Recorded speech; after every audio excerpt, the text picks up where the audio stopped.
In Greek mythology, the harpy is a hybrid creature, half woman and half bird, a symbol of torment, divine punishment, and stormy winds. Her name comes from the Greek harpy, meaning she who snatches, because her role was precisely that, to snatch, kidnap, punish, or devour according to the will of the gods.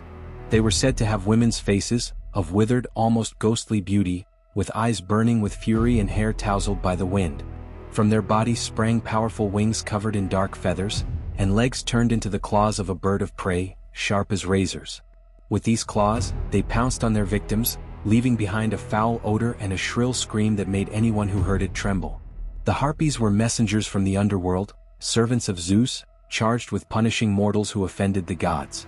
They were feared for their cruelty but also for their blind justice. They acted not for pleasure but by divine command. One of their best-known stories is that of Phineus, a king who had been blinded by Zeus for abusing his gift of prophecy. Every time Phineus tried to eat, the harpies descended from the sky, snatched the food or soiled it with their filth, condemning him to eternal hunger. However, not all legends portray them solely as monsters. Over time, poets transformed them into figures of remorse, of the soul that finds no rest. They represented the guilty conscience that relentlessly pursues those who have sinned, or the insatiable desire that is never satiated. In ancient art, they appear as winged figures floating among clouds, half human and half bird, always between the divine and the infernal, between the beautiful and the terrible. In a deeper sense, the harpy embodies the dark side of the wind, that invisible power that destroys but also cleanses, that punishes but purifies.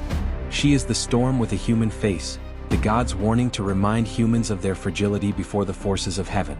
Thus, the harpies survive not only as monsters of myth, but as eternal symbols of punishment, unbridled passion, and justice descending from on high on the wings of a storm. And remember that curiosity and continuous learning are key to expanding our knowledge and understanding of this wonderful natural world. Like and subscribe and rings the bell.